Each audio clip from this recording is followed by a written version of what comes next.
Hola, buenas tardes a todos y todas. Es un gusto compartir con ustedes en la 13ª conferencia Orlando Costas.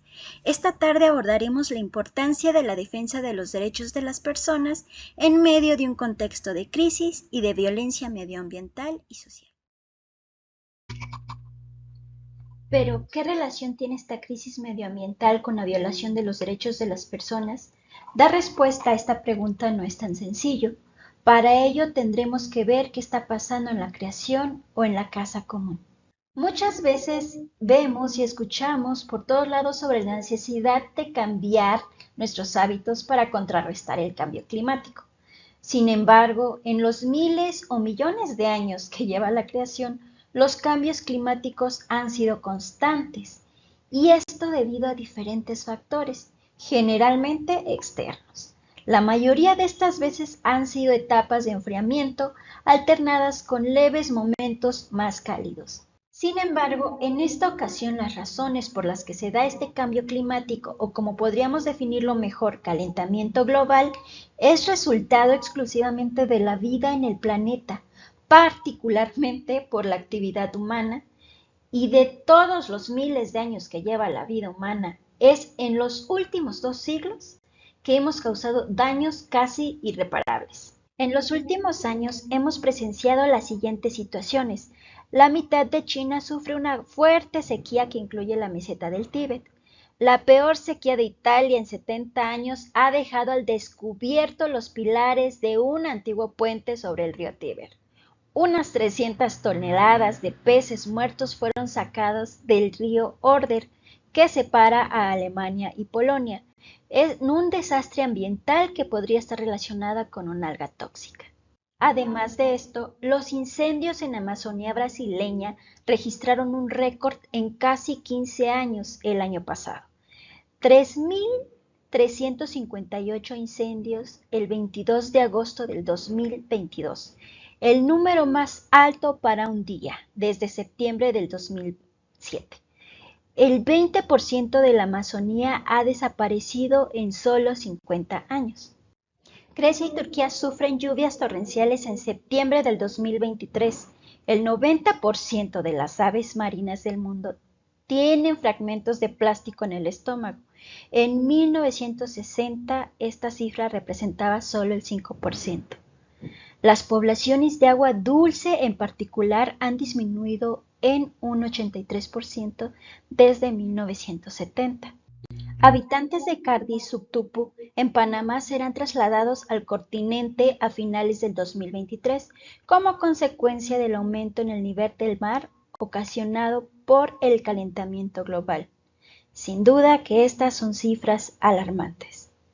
Como ya he adelantado anteriormente, todo esto se deriva no solo de acciones individuales, sino como consecuencia de un sistema basado en la explotación del humano y de la naturaleza. Aquí hablaremos del sistema económico capitalista o economía del despojo. Este modelo de acumulación por despojo y las presiones de monopolización económica y exclusión social que se han desencadenado en años recientes exacerban un empobrecimiento extremo, la destrucción de las condiciones de vida y el deterioro de la integridad ambiental. Entre 1990 y 2015 se produjo un rápido aceleramiento de la crisis climática, con un incremento de cerca del 60% de las emisiones de carbono anuales a nivel global. Durante este mismo periodo también se duplicó el Producto Interno Bruto Mundial. La crisis climática está relacionada con el actual modelo de desarrollo. Sin embargo, no podemos hablar de la repartición de culpas por igual, porque la emisión de gases de efecto invernadero está ligado a la desigualdad social y al sistema colonialista. Para ilustrar esto, comentamos los siguientes datos. El 1% más rico de la población mundial ha sido responsable de más del doble de las emisiones de gases de efecto invernadero que los cerca de 3.100 millones de personas que conforman el 50% más pobre.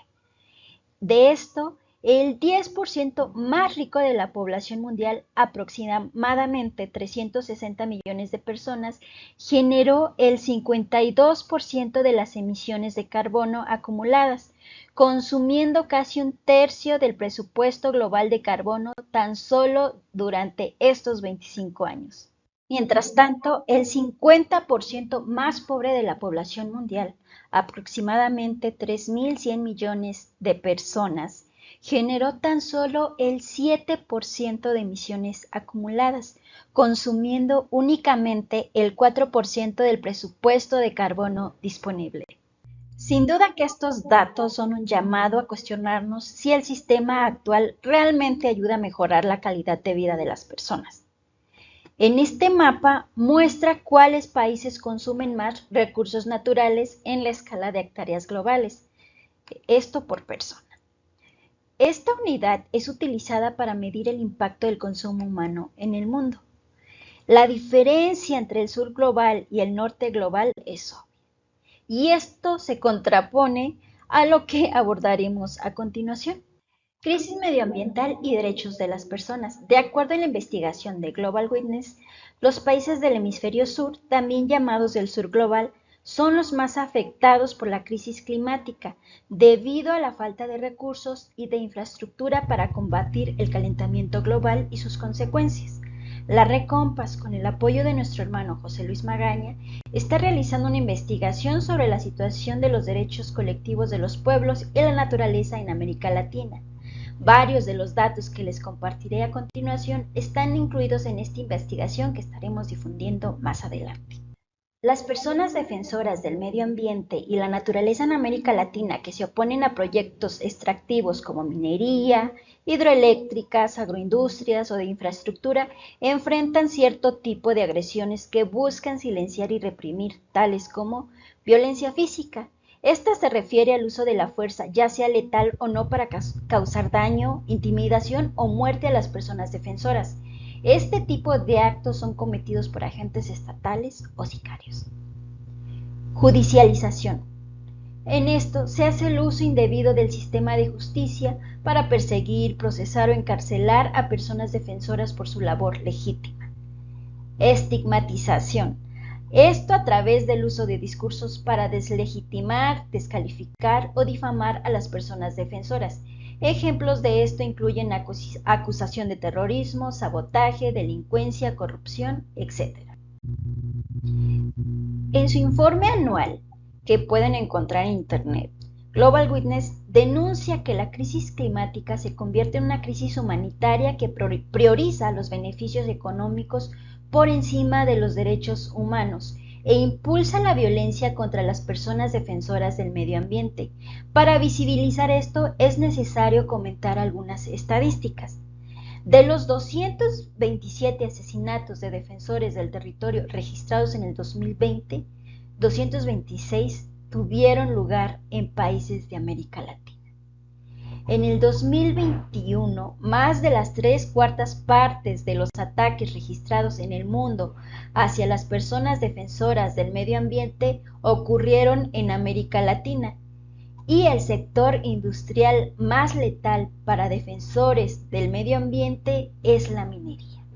Otras amenazas por la industria extractiva a las comunidades en resistencia son escasez de agua, envenenamiento de aguas subterráneas y superficiales, acidificación del suelo, ya no se puede sembrar, desplazamiento de población indígena, trabajo en condiciones inhumanas, bajos salarios, desaparición forzada de personas defensoras, entre otras.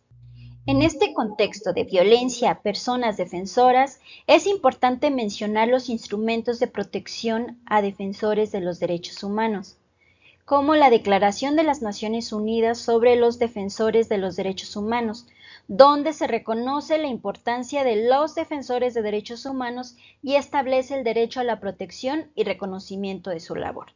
También está el Convenio 169 de la Organización Internacional del Trabajo sobre los pueblos indígenas. Este convenio reconoce los derechos de los pueblos originarios para participar en la toma de decisiones que afectan sus vidas y a ser consultados de manera previa, libre e informada antes de la aprobación de medidas legislativas que puedan afectarles directamente, tales como el otorgamiento de concesiones para la explotación del suelo, subsuelo y agua. El Acuerdo de Escazú, aprobado en 2018, es un instrumento regional muy importante para la protección de defensores ambientales en América Latina y el Caribe. Este acuerdo ha sido ratificado por al menos 15 países de América Latina. También está el Pacto Internacional de Derechos Civiles y Políticos, el cual establece el derecho a la vida, la libertad de expresión y la libertad de asociación. La ONU hace énfasis al derecho que tienen los defensores de realizar su labor sin el miedo de sufrir represalias. Sin embargo, a pesar de la existencia de estos instrumentos de cuidado a defensores de derechos humanos en América Latina, aún se tienen muchos desafíos para la implementación y el cumplimiento de los mismos.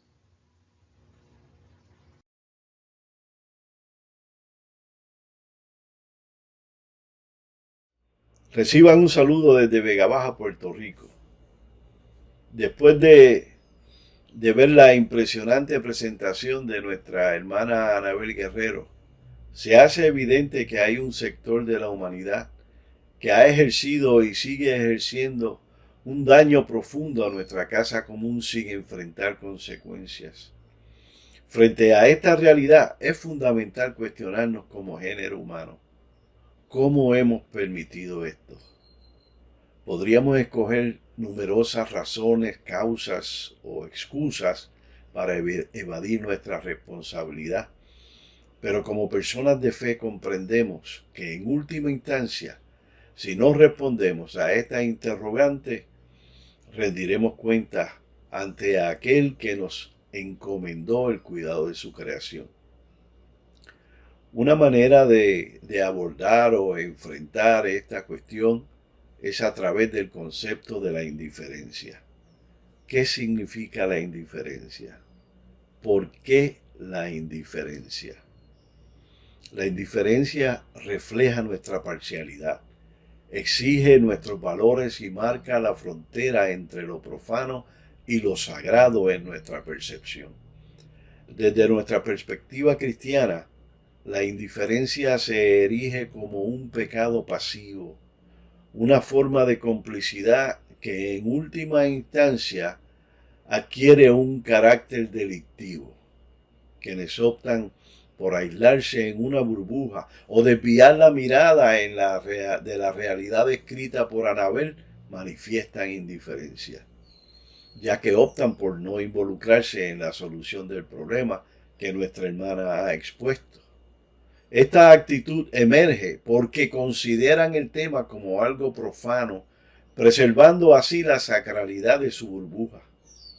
Sin embargo, esta postura es pecaminosa, pues transgrede el mandato del amor hacia el prójimo, recordándonos que no vivimos en un aislamiento egoísta.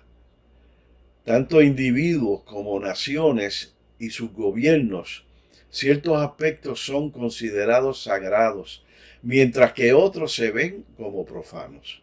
Bruce Malina nos dice que defendemos fervientemente lo sagrado, incluso si implica riesgo personal, pero tendemos a ignorar o mirar con indiferencia lo que se considera profano. Es esta diferencia la que ha allanado el camino para que las corporaciones, en complicidad con los gobiernos, desencadenen esta tragedia sobre nuestro planeta y sus habitantes. Vivimos en un mundo occidental que se autodenomina cristiano, aunque en la práctica se aleja de los principios de Jesús de Nazaret. La mentalidad individualista de este mundo fomenta la indiferencia hacia la comunidad. Aquellos que afirman preocuparse generalmente son aquellos menos preocupados, específicamente en la esfera política. Estos líderes están tan enfocados en mantener su escaso poder que sus pensamientos se centran en la reelección y en quienes financiarán sus campañas. Y aquí es donde entra en juego el verdadero poder, el de las corporaciones y sus intermediarios, los cabilderos, quienes influyen en los legisladores para proteger los intereses financieros de sus contribuyentes en lugar del bienestar del pueblo. Estas mismas entidades controlan los medios de comunicación, moldean la opinión pública y mantienen a las masas bajo control mediante la propaganda que utiliza términos clave para manipular la percepción. De esta manera mantienen invisibles a aquellos que sufren bajo este esquema imperialista en diferentes partes del mundo y nos mantienen indiferentes a la tragedia humana y ecológica que se vive en el mundo. En el Antiguo Testamento Dios levantó profetas que denunciaban este tipo de conducta entre los privilegiados de su pueblo y hoy demanda de nosotros que no callemos ante la injusticia y la violencia que se vive en este mundo. No importa si en el hemisferio norte o en el sur, en el este u oeste, el púlpito cristiano tiene que estar al servicio de la población que clama por justicia y paz. Las promesas de Dios de una vida eterna en su reino consumado, mencionadas en nuestros discursos semanales, son importantes. Pero el concepto de la misión integral dice que están incompletas si ignoramos en nuestras acciones la realidad violenta de nuestro siglo. La codicia y la sed de poder que han causado daño tanto al planeta como a sus habitantes también son responsables de las guerras, ya que los ejércitos no se utilizan para proteger a las personas, sino para salvaguardar los intereses del capital. Ya sea en dólares, marcos, yuanes o rublos, el resultado es el mismo. Por eso, los autores Daly y Cobb nos advierten del peligro de seguir los postulados de una economía de libre mercado, porque según ellos estamos viviendo una ideología de muerte y en consecuencia estamos destruyendo nuestra propia humanidad y matando al planeta. Jesús en su mensaje nos presenta dos caminos, uno estrecho y otro ancho, y tal parece que se ha tomado el camino ancho que lleva a la muerte.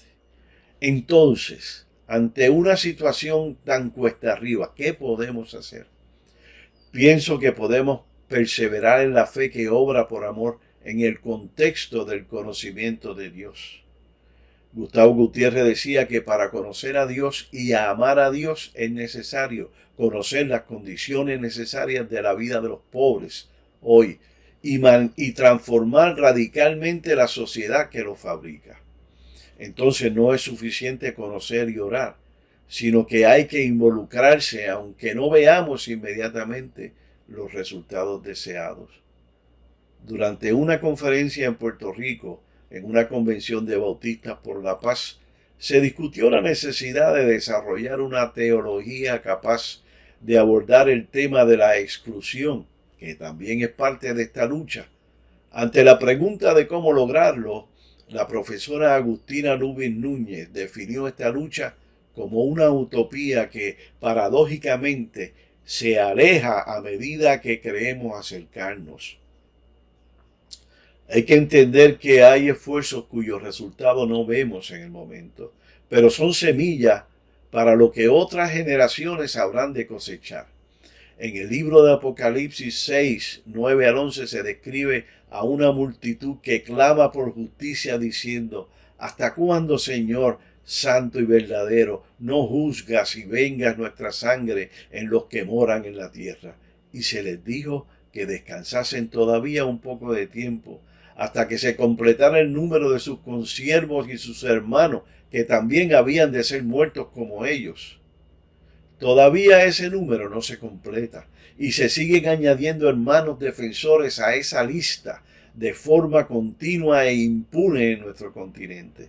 Por lo tanto, quienes creemos en la justicia y la paz, debemos perseverar en nuestra vocación en el reino de Dios, transformando nuestro entendimiento continuamente, como enseñaba el apóstol Pablo, en vez de conformarnos a este siglo, reconociendo que no transformaremos la historia de un mundo gobernado por las tinieblas, pero mantendremos viva la llama de la justicia y la compasión. A partir de ver lo que pasa en la casa que todas y todos habitamos, es necesario ampliar los horizontes de la misión integral que la Iglesia cristiana realiza, pues es necesario incluir el cuidado de la creación como parte de este llamado que la Iglesia de Cristo tiene, además de denunciar la depredación que amenaza día a día a la creación, los pueblos originarios y las comunidades campesinas. Hoy compartiré cómo trabaja la Red Compass en la misión integral y la defensa de los derechos de las personas y la naturaleza. La Red Continental Cristiana por la Paz, como movimiento continental de inspiración de fe en el que confluyen diversas espiritualidades transformadoras, vive los valores del reino, la justicia, la paz, la no violencia activa, el amor y la solidaridad.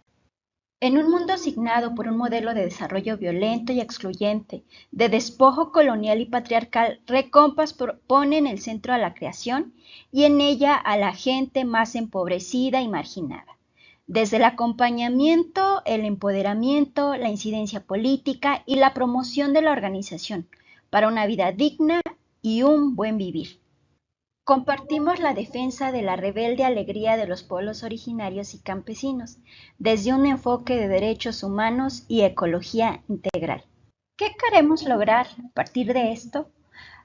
Queremos un acompañamiento desde la fe, visibilizando la espiritualidad de los pueblos que resisten, sembrar la digna y alegre rebeldía en las comunidades de fe, impulsar alternativas de vida de frente a la economía de despojo, como proyectos de agua, de siembra, economías alternativas, entre otros. Colocar y visibilizar en la agenda pública las resistencias que se acompañan y fortalecer la articulación entre las comunidades guardianas que integran a la Red Compass. Como punto de partida, confrontamos las formas y normas de relacionamiento utilitario hacia la casa común, hacia las personas y hacia los pueblos, impuestas por el modelo capitalista basado en el despojo extractivista. Lo anterior es importante, pues esto nos ayuda a ir labrando el camino de la misión integral desde una fe viva y tangible, evidenciándose con un análisis desde lo estructural, sistémico. No solo vemos los síntomas de una enfermedad, también es importante saber lo que lo produce. También hacemos posible estar ahí y ser parte de los procesos de lucha de forma presencial, no solo como acompañantes. También esto se ve con la implementación de los sistemas de agua en Centroamérica y México. De igual forma, creando espacios para posicionar las luchas y resistencia, no solamente las que se acompañan.